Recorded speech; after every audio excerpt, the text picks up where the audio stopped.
Yeah, Look at his face. yeah. Too up, too down. Look at his Hey. face.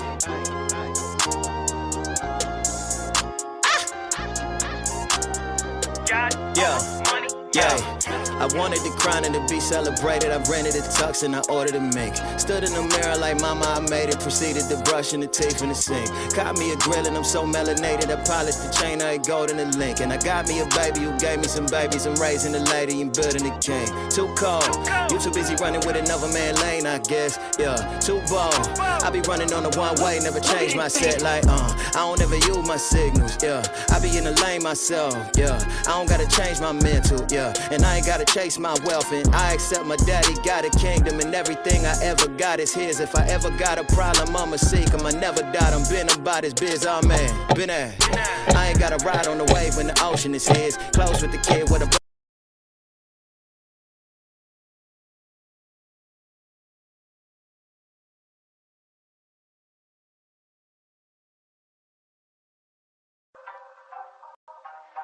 What's good, baby? It's your boy Dale. I'm back in the saddle again. Our motto is to buy, build. We already bought it already, so we already own it, free and clear. Refinance to long-term debt, cash flow. That is the motto. Cliff, man, is that a pretty strong motto, man? What do you think? Man, the model is strong. Like, you're getting each piece of the invest, right?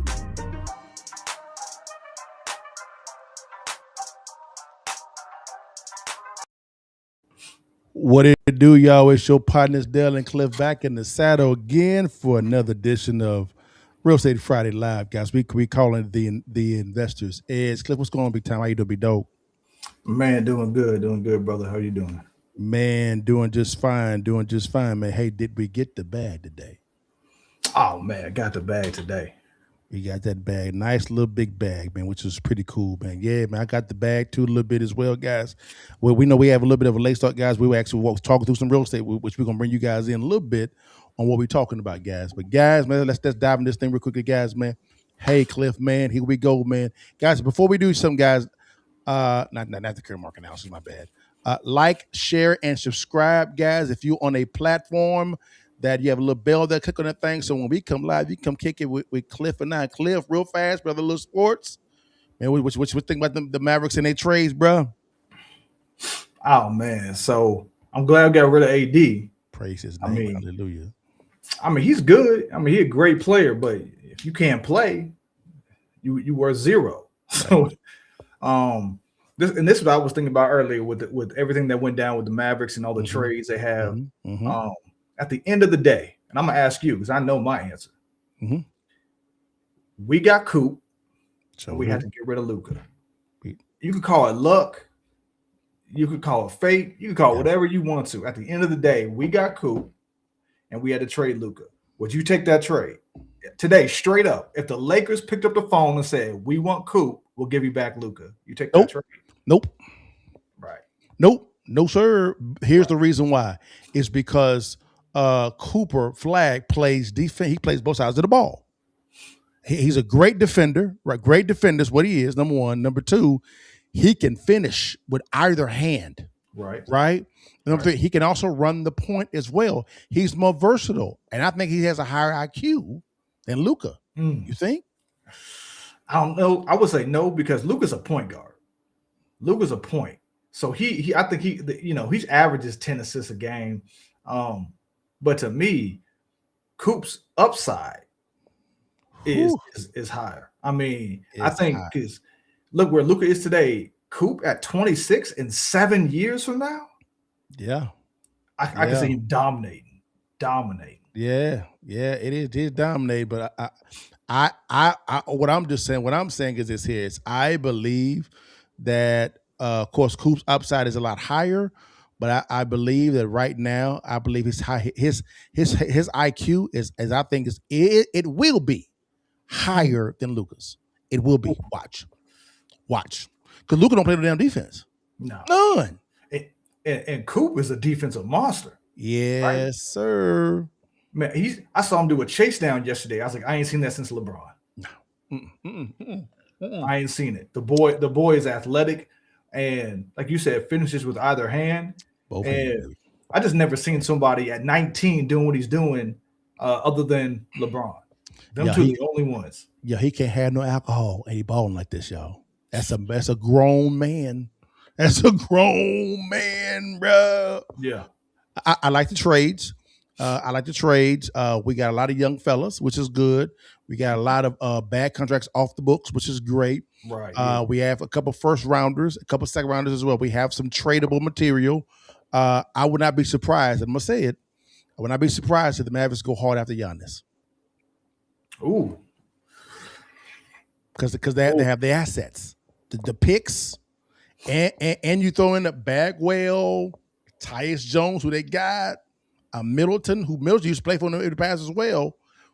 With those picks, man. Yeah, it'd be hard. Who could we give up that they would? Because they've already turned down a lot of other teams. Yeah, they have. But the thing about it is, since they didn't trade them at the trade deadline, they have lost a lot of leverage now. Yeah. A lot of leverage. Now, to be honest with you, Giannis has all the cards. All of them. I mean, in my opinion, they screwed up really bad. They really did. Well, guys, man, that's a little bit of a basketball. We are Mavericks fans. Don't shout us down, guys. Here's our topics for the day, guys. Real quickly. Number one, Trump nominated a new Fed chair. Sure enough, did. Is he gonna cut some rates, y'all, this year?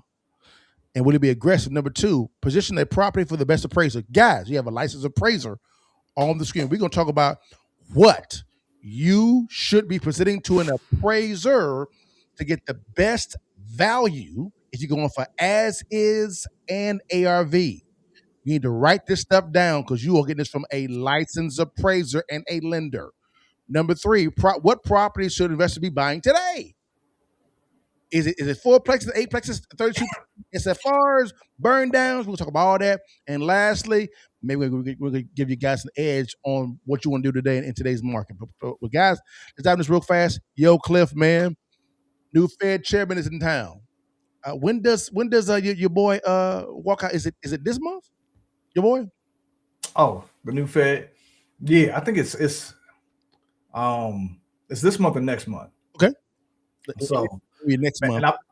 I'll be honest. I don't know much about him. I know this. He's gonna lower rates. I know that much. Oh, so you think he's gonna lower the rates? He has to. Ooh, we're gonna dive into that and on why that's the best deal, guys. Why that's the best deal. Mm-hmm. Let's bring it in. Let's go ahead and talk about this, guys, real fast. Let's bring our partners from Valuetainment real quickly, and we're gonna talk about this from a business perspective. Why is it not showing? There we go. We're gonna talk about this from a business perspective, guys, on this new Fed chairman being in. Here we go. Let's get it in. The Jerome Powell story, the federal, the name that was announced this morning at 6 a.m.-ish, give or take. President Trump, Kalshi, $96 million of wagers were made on Kalshi on who's going to be the next Fed chair. Look at the volume on the bottom left, $97 million. Rob, how far back can you go on this? Is this all? So if you go to all, go a little bit lower, Rob, so we can see the names. It's been Kevin Warsh for quite a while. But if you can go a little bit higher, who's the second one? Who's the blue and who's the black? Who's blue, Rob? Judy Shelton is in at 1.8%, and Rick Ryder. Rick Ryder was also one that was on the list. And look at it, just a few days ago. Mm-hmm. Is Black Rick Ryder? Yes. Pretty bad name, but so eventually ends up being Kevin Warsh as the guy. Tom, how do you feel about this announcement, this decision? So here's what's been going on. The president has been at verbal, debate, battle, war, whatever odds with Jerome Powell since before he won the election, talking about interest rates and talking about things like this. And everyone thought that Kevin Hassett, who is serving in the White House, was going to be the guy. I thought it was going to be And so he was up there first. And then all of a sudden,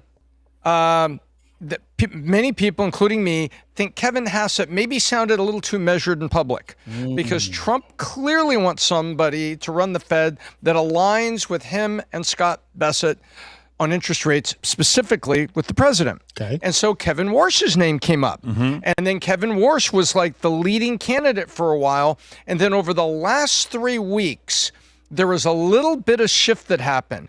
Rick Ryder's name came up at the same time the president said, I think Kevin Hassett should stay in the White House. He's doing a fine job. Instantly, everybody says, okay, well, that's it. Hassett is absolutely off the list because the president complimented him and said, I want him to stay in the White House. Okay. But then the president said positive things about Rick Ryder. And then some leaks came out from the administration, from the cabinet, that said the president is very, encouraged by recent interview he had with Rick Ryder. Okay. So people were thinking that's it. Well, the president now has a two-horse race. He's got Rick Ryder, who wants the job, and Warsh, who wants the job. Okay. Well, guess what happened? I think what happened is he had a conversation with the two of them about policy alignment. Yes. And I think Warsh was more aligned with the president, so the president felt that he would be following him more and pick Warsh. Historically, the head of the Fed has usually been someone that even the most partisan presidents have felt needs to be balanced, can't be quick turning knobs at the Fed. And what has happened here, I think Warsh is going to be more likely to give us a 0.5 point cut before June. No cuts were going to happen here in January at the Fed meeting. There's a 0% chance of that, according to Kalshi and others that are speaking. Right. And Kevin Warsh is going to be our new head of the Fed and is probably going to give us 0.25 point cuts in 2 of the next 4 Fed meetings going through June. And that's Tom, why are some... So, I Cliff, real quickly. Now, you're saying that you believe that this new Fed chairman is going to give cuts. Number one, how many? Number two, each cut, how much is it going to be? Number three, at the end of the year, what's going to be the totality of that cut? I think Trump probably wants 2%. That's what I'm thinking. So he'll probably do it out. Yeah. Wow. I think he wants to cut it 2% because that's the only thing that's going to spur the economy. It's a dramatic drop in the interest rate. So I think because right now you're, let's say 6% mortgage rates, you get down to 4%, so probably 2%. So he's probably gonna, I'm guessing about 1% total. Okay. I'm thinking 1% point. Yeah, I would say right around 1% cuts over the next 6 to 18 months. Okay, 1% cuts. Okay. So what you're saying is the Fed chairman's going to do 1%. Trump wants 2. Yeah. 2. Okay. This is what I agree with Trump wanting 2. That's a bit much in 1 year, but I can see how he wants that. He would much rather do the 2 points and then adjust back to the 1 because he wants to see what's going to happen. Versus the Fed chairman is going to be more aggressive initially, and then he's going to temper back. In my opinion, I think the only way that the economy is going to kind of begin to roar, you have the tax cuts going into effect. This tax reporting period. Number 2, I agree when it comes to the rate cut. I agree 2 is aggressive, 1 is going to be balanced, but also they're going to have to do something to get more money off the sidelines because people have manufactured pay raises by borrowing money from their credit cards. So the debt to income ratio is higher. They have to be more lenient when it comes to DCI ratios from a lending standpoint. But also, and you and I talked about this before the show, is he's gonna have to do something a little bit more aggressive when it comes to the homestead of a home. For instance, I believe he's going to have to do in investors, guys, we can do a cost segregation study, right, for us to be able to write off, I think it's 27.5 years. I may be wrong on the years itself, but we can spread it over a period of time, right? Or if we need that write-off, we can do that all in 1 year. Correct, Cliff, or incorrect? Yeah, I mean, that's the way it sounds. That the new tax policy is that you have a lot more flexibility with how you want to do your cost segregation. Right. That's only been itemized out or used by just investors. What if he also opened it up to homestead owners? If that is the case, with a rate cut aggressively, the tax, a new policy coming in as well, also, and with the cost segregation going to the homestead, it would explode the marketplace. It explode because it gives more of a financial boost to bring that retiree money back into the market for them to be able to say, you know what, I can liquidate my property now, put it on the market. I don't mind paying a 2% more on my new mortgage because why? I have all these tax breaks coming in. I have more money coming in now. Would you agree? Disagree? Yeah, I think that plays a role. I mean, ultimately, it's going to be the insurance. That's going to be 90, or the interest rate. That's going to be 90% of it. I mean, the taxes is icing on the cake. That's nice. Yeah. But ain't nothing like a low monthly payment, because the problem is, I don't know if you saw Bessent talk this week, the Treasury Secretary, but what he did bring up is that cumulatively, the inflation that we had under Biden was about 20%. So all goods, all services, everything is up 20%. Wow. Wages have not caught up to that. Asset prices are up that 20%. They got it. Yeah. So you got to think the world is 20% more expensive, but your money, your cash flow is not 20% higher. It's not. Unless you own assets. That's correct. Yeah, he's right. He's right, guys. So I agree with Cliff. I think the new Fed Chairman Warsh is going to be very aggressive. He is. I think Trump's going to push him to be extremely aggressive up front and then temper back if he needs to, because Trump wants to see a boom this quarter. Because what? It's an election year. Yeah. So keep 1,000 guys. So again, hey, now Cliff, do you think that this new Fed Chairman is going to be better than Powell? Oh yeah. He's got to be. He got to be. Powell's terrible.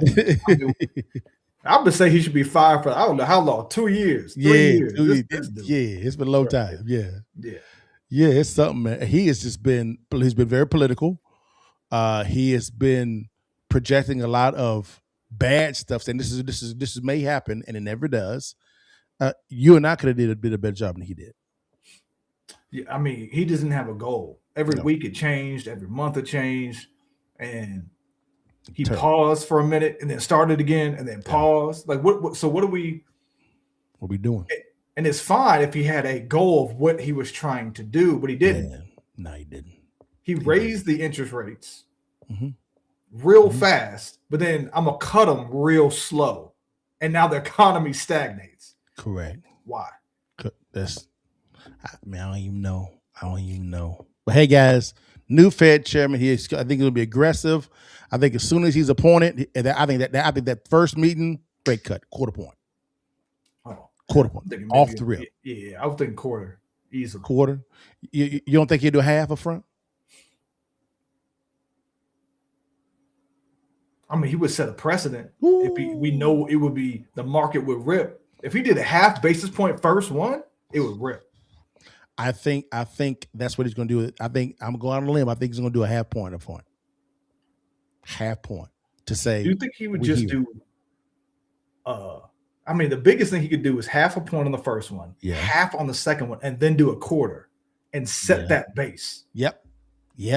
That's the aggressiveness that Trump wants. Right. Yep. Right there. He wants that aggressiveness.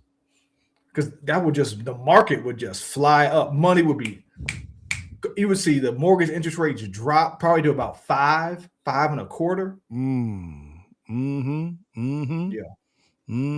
Yeah. So now if you look at a buy down, 5.25, you do a buy down, let's say 2, you in at 3.25, 3.5. Right. Yeah. And those are big right now. So like you said, when you're selling your property, almost everybody's they're like, what they're doing is they're saying the price is higher than I want to pay, but I'll pay it if you give me a buy down rather than negotiating the price down. No, take that 10,000 I would have knocked it down and put that towards a buy down rate. Correct. And now I go from 5.25 to 4.5, 4.25. Yes, sir. Now, builders what they're doing is, one builder that I know, they gave him $30,000. They can go to a closing cost, upgrade credits, even your down payment. Because builders do not. Builders are building homes, Cliff, right now, so they can actually have homes people can walk through. But what's happening is by doing this, those properties have been on the market for a long period of time. Well, they've been on the market for 90 days, 120 days. Well, there's a time frame of when those taxes will adjust up, because right now they're paying the lowest tax bracket now. And so now a lot of builders are now trying to negotiate. Hey, give me a price. Let's negotiate. I've never heard a builder say that. Never. They said, no, this is our price, bro. It is what it is. This is what we're going to do. They even say, hey, you know what? We want a certain percentage down for EMD, earnest money, guys. Earnest money deposit. You know what? We'll cut that in half for you. Don't you worry about that. We can make the deal work. This is what they're saying. And I'm like, damn. They are really out here making deals. So if you want to buy a house, guys, look at a new construction home that's already built. Yeah. Already built. We're here in the background talking to your daughter. It's so, all right, y'all. Let's go to the next one, man. Yo, get your pens and pads out now, y'all. Read the screen. It says the appraisal game, how to get the valuation you deserve. Newsflash, you have a licensed appraiser on the screen. And he's also an investor. You have a private investor on the screen that's also an investor in real estate, right? Right? Now watch this. We're going to give you the secret sauce on what you should be doing when you are engaging an appraiser. Most investors get this wrong. Cliff, let me ask you this question as a licensed appraiser. There's 3 appraisers appraising the same house. What is the likelihood that each one of them came to the exact same valuation? It's going to be very, very rare. So you mean tell me that if there's 3 appraisers appraising the same house, you get three different values? Yeah, more than likely, yeah. Why is that?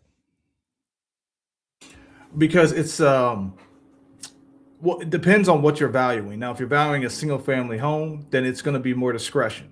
Anytime you have more discretion, you're going to get a difference of what the value is going to be. It's like going to a doctor. If you need surgery, you think you need surgery, you hurt your knee. Yeah. If you go to 3 different doctors, 2 might say you need surgery. Yeah. 1 might say you need therapy. Yeah. It's just based off their opinion. Yes. Now, let me say this. The appraiser guys, they are working for you. They're not an employee. They're a partner in the deal because of the fact that you are paying them for a service. So look at them like an attorney or like a doctor. They are a licensed professional, right? So we have a good rule of thumb is we have set aside, when it comes to getting appraisals, money to pay for 3 different appraisals. But that first one may come back wrong because, again, as Cliff said, for single-family residences, appraiser reports or the appraisers it is very subjective, extremely subjective. So, am I right, Cliff? Am I wrong? Yeah, it's subjective. I would say how subjective it is based on the property itself. The more comparables, the less subjective it is. The less comparables, you're going to have, again, it's going to be more subjective, right? So it depends on the property. Yes. So, Cliff, when you are engaged by an investor to appraise a property, let's just say single-family residences, all right? What are you looking to get from the investor to say, okay, I can make decisions based on the facts and not my assumptions? So for a renovation project? Yes, for renovation project, yeah. So for renovation, basically what the renovation goal is, right? Especially if you're doing one where you're doing a large renovation, you want to be able to have an understanding of the project, right? Give me the clarity of seeing what you're trying to do with the property. What kind of paint colors? What type of flooring are you using? What type of tile? What type of renovation are you doing? You're knocking down walls. right? All that kind of stuff is going to help me understand what the vision is for the property. Mm-hmm. If you leave it up to me, I'm gonna go, okay, well, I'm going to interpret the information you give me and put it into a value. If I realize, oh, you're knocking down this wall, you're expanding the footprint of the property, then obviously that's going to add more value. So the more information you can provide about how that project is being structured, the more valuable it is for me to be able to determine what the house is worth. That makes sense. In other words, what Cliff is saying is take the imagination of the appraiser out of the equation. You don't want him to assume nothing because it's your project. This is your property.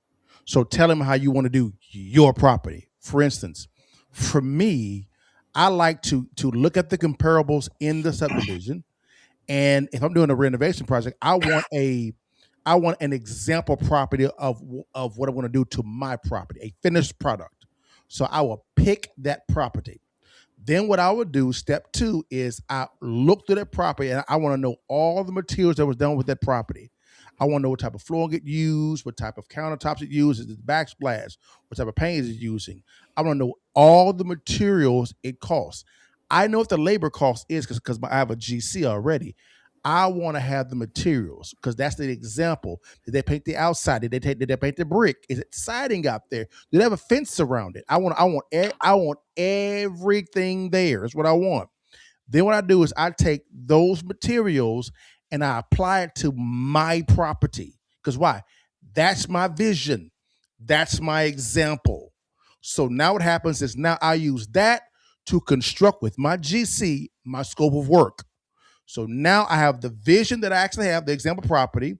I have a scope of work, and also I'll use AI to be able to present my finished product in images, so I can present that to the appraiser. So the appraiser gets from me.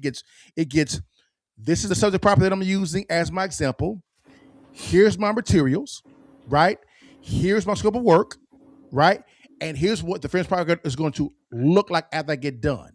I also say, go ahead, Cliff. I was going to say it's almost the exact process you do for new construction. Exactly. Right. All the layout. Here's the layout. Here's the pictures. It's all that. I think the problem is a lot of people don't treat a renovation project like that. Correct. They just kind of give you basic info versus treating it like a new construction. Correct. He is spot on. I don't want any assumptions at all from the appraiser. I want to get him everything. I even give him 3 to 5 comps, rental comps, Section 8 comps, as well as after repair value comps. I said, this is what I found for what you do. I give him the square footage, the specs, the mileage that there's away from the subject. I get all this information over to him. And I said, based on what we see, I'm seeing ARV is X, as is this, as well as the rental comps are this. So he gets the entire package from me, and I say, now go do your job. Now what happens is, now Cliff, if you get a package like that, Cliff, how do you interpret what you have received, that entire package? Well, I mean, getting on the materials and the pictures of what the after repair is supposed to look like, that, okay, now I have a vision for what the comps are supposed to be. Cool. Now I have an idea of what the comps are of a finished product. What I do, and I've done this on my own projects before, is I've actually sent them the comparables. I sent them all the information you said, but I sent the comparables that were already appraisal. Basically, they already went through the process of being appraised by me. I know what they're looking at. I know that the criteria they have. And I say, hey, I found these comparables. They're all in the last 6 months. They're all bracketed. They all have the same features. They all are within this criteria that we have. There's no major hot. I already know all that so that the appraiser can go, I can choose those because it already met all their criteria. Don't look anywhere else. And I also know that I'm not going to do what a lot of people do, which is they'll dismiss a property on the same street. Yes. They'll just go, well, that one's not like mine.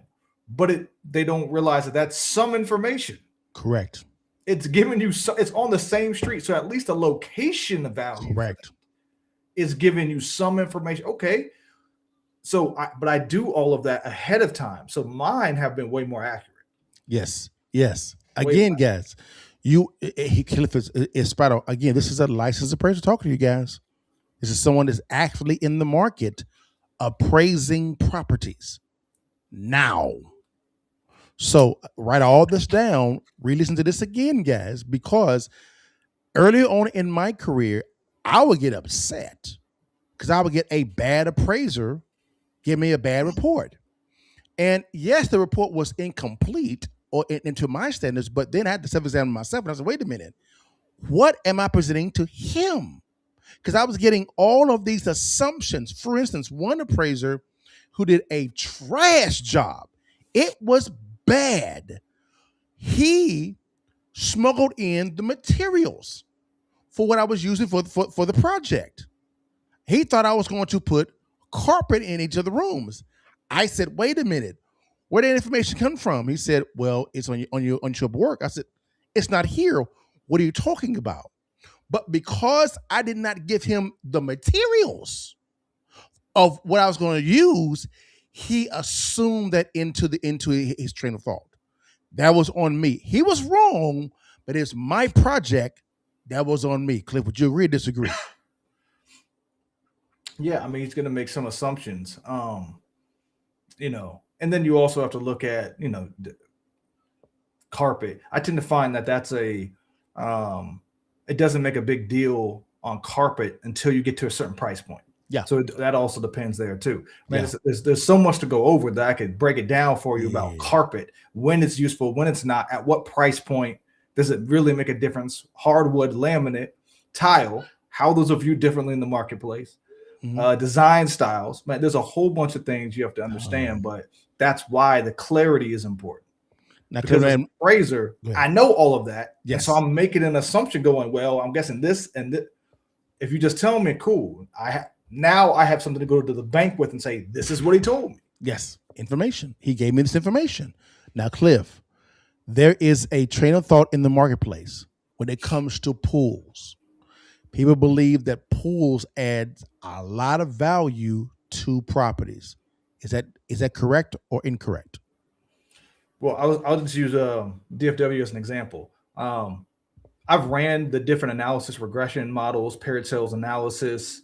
You know, I've done a lot of those different type of work over it to try to see, you know, and like a least squared regression showed me a little bit of information. And what I found with pools is ultimately, no, they don't add as much value as the cost.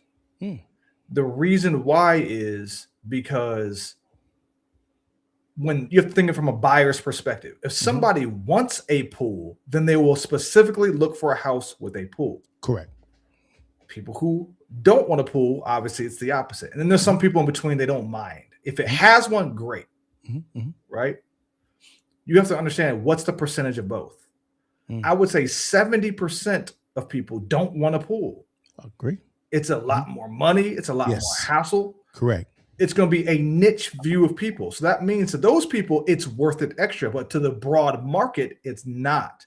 Correct. Which tells you that I typically find that the pool, it does not add as much value as you think it does. A lot of people think so. I see them spending $150,000, $200,000 on a pool, and it added $70,000 worth of value. Yes, yes. And Spider, he's right. And guys, the worst person to try to determine the value of a property, I gotta say it, are realtors. Oh, because they don't know how to really pull CMAs the right way. They don't. Cliff, am I off or am I right? Yeah, they don't. So, and I'll break it down to you. So I'm gonna put you on game right quick. So, when we go through appraisal training, it's not just learning how to appraise real estate. Obviously, that's a big part of it. That's what we do. That's our focus. Sure. But this is appraising in general. I'm talking about how you appraise art. I'm talking about how you appraise diamonds. I'm talking about how you appraise cars. They all have fundamental truths about how value is determined. Correct. Right? Correct. Realtors tend not to go by that valuation process because they're not trained for it. Correct. Appraisers, that's what we do. That's why we know about to use a paired sales analysis or Correct. a regression analysis, Mhm. right? And they'll realtors will go, oh, price per square foot. But that doesn't factor in what the paint color is. That doesn't factor in if it's been updated 10 years ago, 5 years ago. Yes. It leaves out it's a very fundamental type of way to do it, but it Correct. loses a lot Correct. that you Correct. would make adjustments for. So Correct. yes, I would say when you work with a realtor, if they come back to you with the value that afternoon, they're not putting that much time into it. They're I not. mean, some They're not. houses I can understand, maybe it's easy, it's simple, Sure. but some other houses, they don't even know what bracketing means. No, they don't. They don't know what it is. So how are they able to tell you a value when they don't? They should at least go through a basic level of appraising course Yes. to Yes. understand what are the elements Yes. that make up why we determine what we do for a value. I agree. Again, guys, write this down because we've learned this over trial and error. Cliff's been trained in this. I've had to go through the process. We both had to go through the process of getting bad appraisals. I had one recently done that was pretty bad. Cliff even said it was pretty bad. But as I said myself, I did not present him with the proper information. I got it redone, right? And presented the package to him. I call it the appraiser package to them. And I got the exact value I wanted. The exact thing I wanted. Why? Because I took all the thinking out. And he used all my information is in the report. My draw process, the images, the scope of work, everything that was in the report.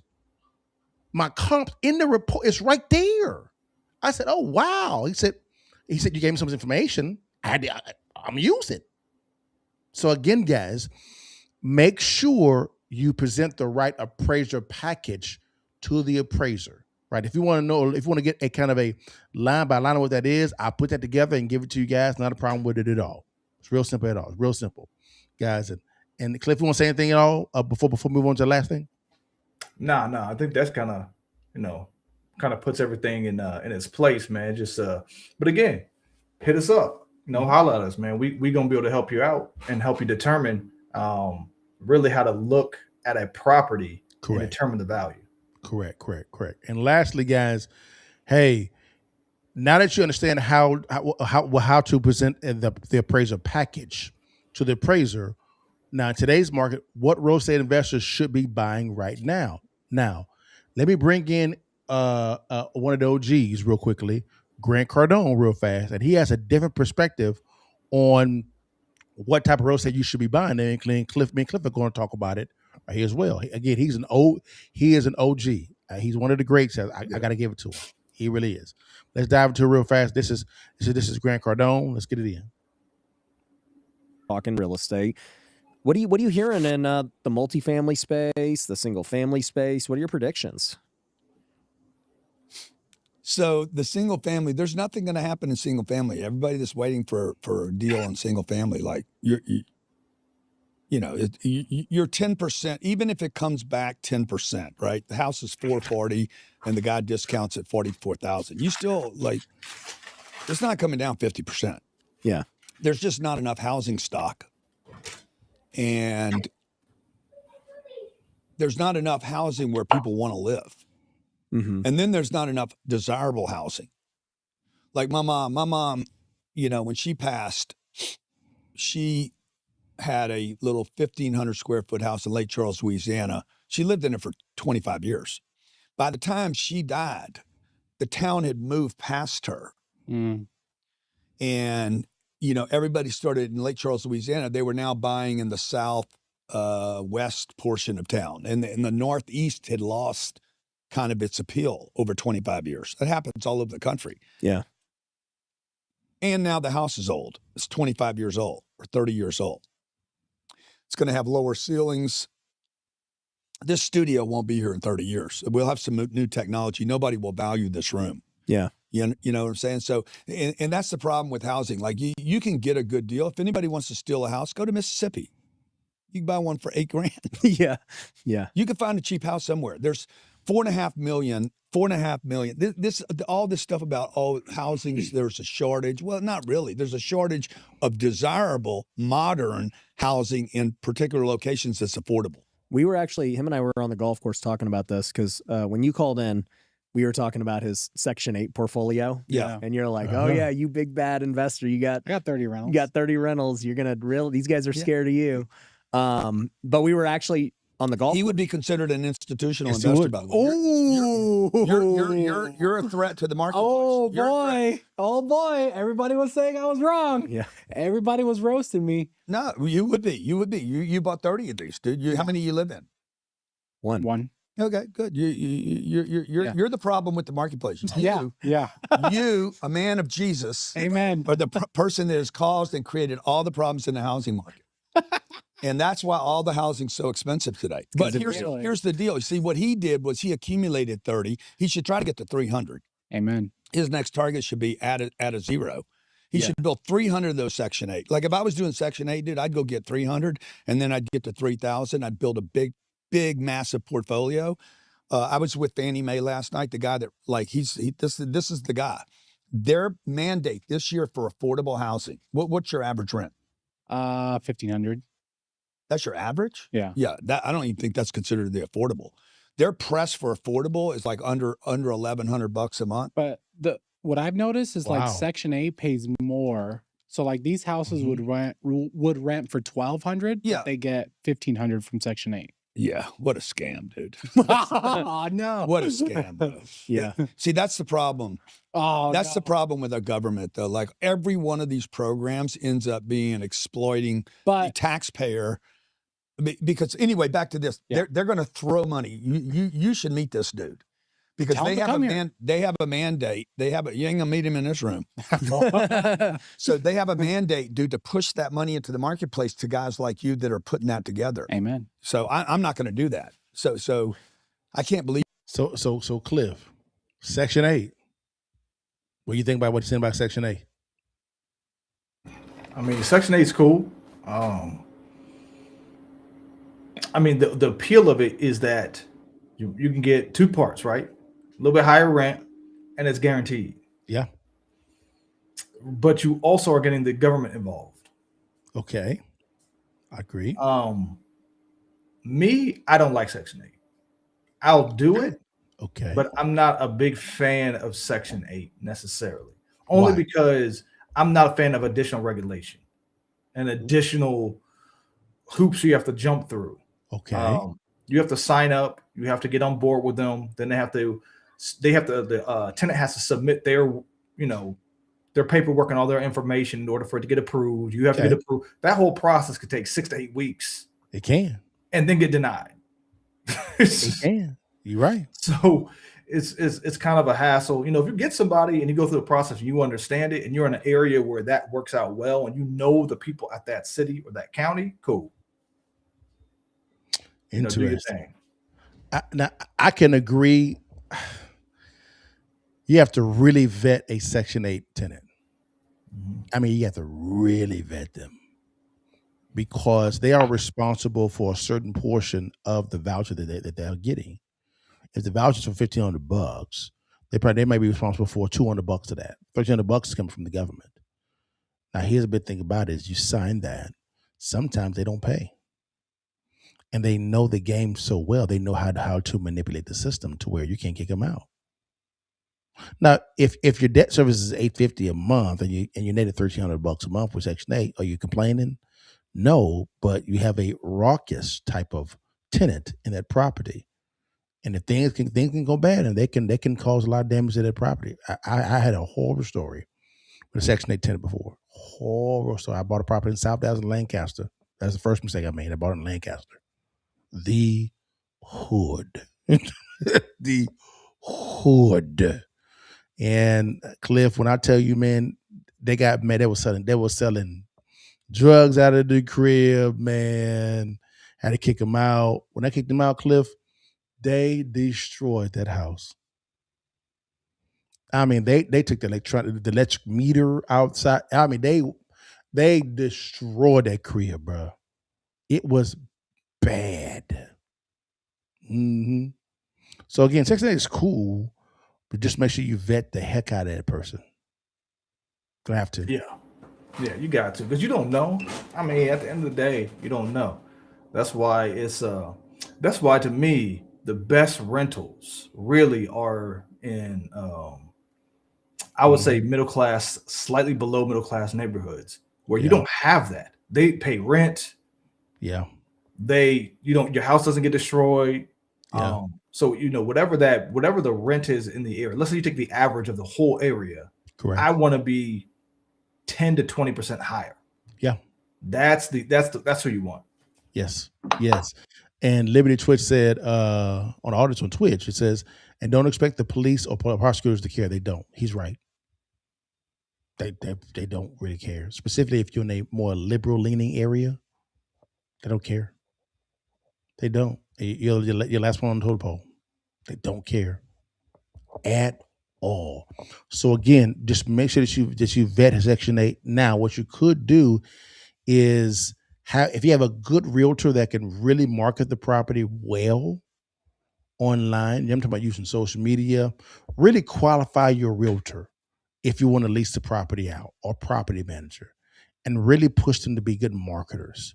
Because a lot of them, all they do is just put it on MLS and just sit there and say, that's it. That's all they do. There's no, they're not going to any clubs. There's no social media marketing. There's nothing. There should be dollars put together for that, because they're going to be making money on this deal with you. And let's be honest too. Let's tell the people the truth, which is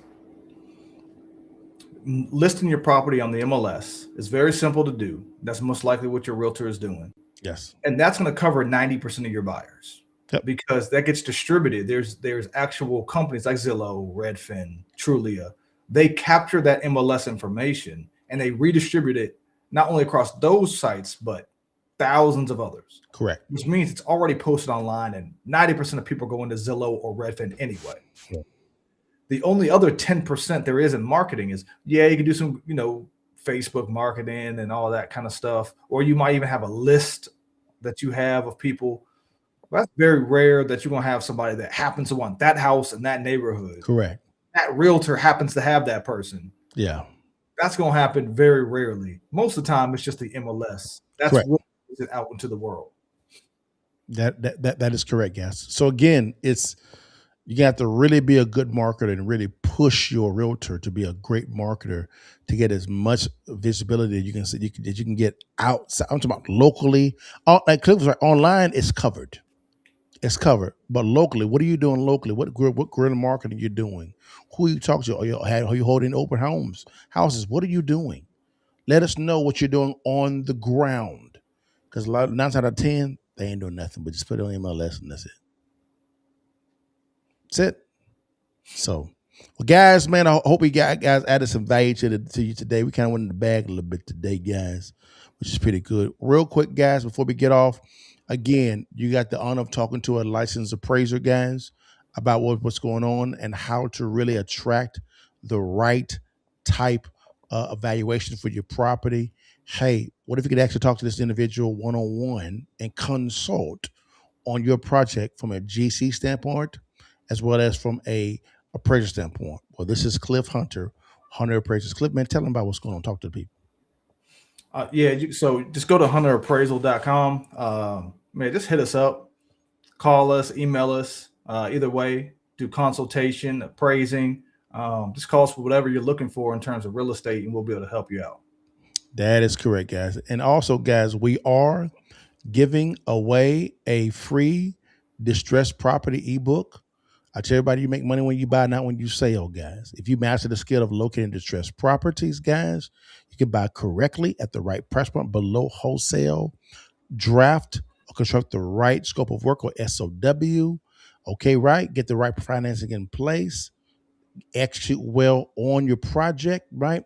Refinance the long-term debt, and then rinse, repeat, do that again, guys. You can do that all day long. But how you were able to do that formula is you bought the property right because you learned the skill of how to locate distressed properties. Guys, we get ready this book. It's free. It's free. DM me the word real estate, right? Scan on the QR code on the screen or the show notes below, guys. Click on the link as well, guys, and go get it. It's free. Cliffy, you want to say anything, man, before we get off, big dog? No, that's it, man. I got Seattle this weekend. So you got if I have Seattle? going out to Seattle, man, I got y'all. Seattle? Let me see. Seattle or the Patriots? You know what? I'm going for them Seahawks too. Yeah, there we go. Them Seahawks too, baby. They got my boy DeMarcus Lawrence on that boy, former Cowboy. It's just strange how, man, every time a Cowboy leaves the Cowboys, they gonna win a damn Super Bowl every damn time, man. It's Jerry, get out the way. Get out the way, Jerry. But all right, guys. But guys, God bless you, man. Hold on. Somebody said something about the Cowboys. Somebody said, New England. New England. My man Alonzo said he want New England, bro. That's what he said. They got enough. Y'all had Tom. I ain't trying to see it happen again. This is a repeat.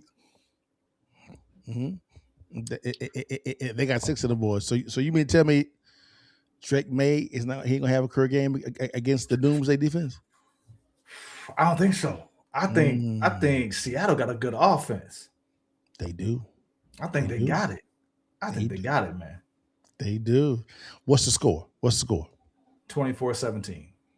24-17. I'm gonna say 31-15. Ooh. 31-15. Yeah. Okay. 31-15. All right.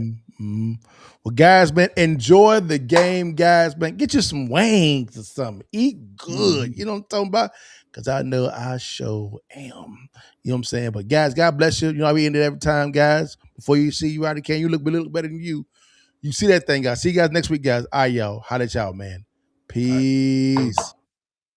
Still working 40+ hours a week and still broke. Inflation's outpacing your wages. Insurance is insane. And your side hustle just isn't cutting it. What if I told you there was a way for you to build income by leveraging and using the exact same technology that banks and big corporations currently use right now, with no inventory and no tech skills needed? We have helped hundreds escape the paycheck-to-paycheck trap by sharing smarter services like lower cost healthcare, competitive auto and home insurance, better loan products, higher yield bank deposits, and even ways to cut energy costs, all in one place. Take this 30-second quiz to see if you qualify. Click on the link below or click on the link in my bio.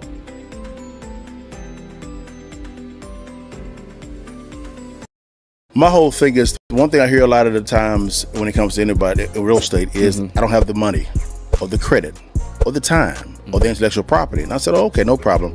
I have the money, have the credit, have the relationships. I'll teach you how to locate a good deal, right? Buy below wholesale. I love that. And once I teach you that, right, I'll bring me the deal. I help you underwrite the deal, which is fine. I'll even fund the transaction for you as well. So there's no excuses on the table at all. That's why we call that the cash flow club. Period. So what happens is, people always ask me all the time, Dale, can you train me? Well, I don't have the time to do that. But what if I set up a platform for it to where you get on-demand training? Anytime you want to, because the training you may need may be after you get off work, early in the morning, during the day. You just log into your account and get the same training as if I'm sitting there one-on-one. We're talking about our attorneys, our general contractors, our appraisers, as well as me, talking about how to structure your business, how to put together what they call a power team. A power team is very important. How to put a deal together, right, and buy it at the right price point. How to market. That's one technique that people don't understand. That you can actually get a list of properties that from your city for free. Whoa. So walk me through that. Like, you can physically get buildings or homes or properties available for free? Yeah, I'll send you guys the bill in the mail. It's real simple. What you can do is you can actually call down to your city and ask for the violations division. What happens is you say, hey, I want to see what homes in our city actually have violations. What are violations? High grass, no paint, vacant. You have boards on there. Those are actually violations that the city, or citation that the city has actually levied against that property. They'll give you that list for free. It may be a little bit of a fee, maybe $100. Sure. But it is what it is. Then what you do is you actually you can contact those sellers of those properties one-on-one. Wow, and that's how you make your money. That's one way. That's one way. If you'd like to learn how successful real estate investors make money when they acquire real estate, but not when they sell it, click on the link below, swipe up, DM me the word to real estate, to download our free ebook, Distressed Property Investing. The blueprint is in the ebook. Stay blessed. I'll let your partner and download the ebook today.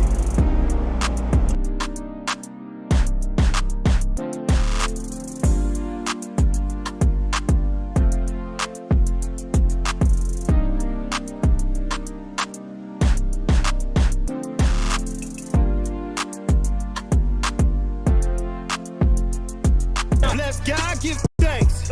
Bless God, give thanks.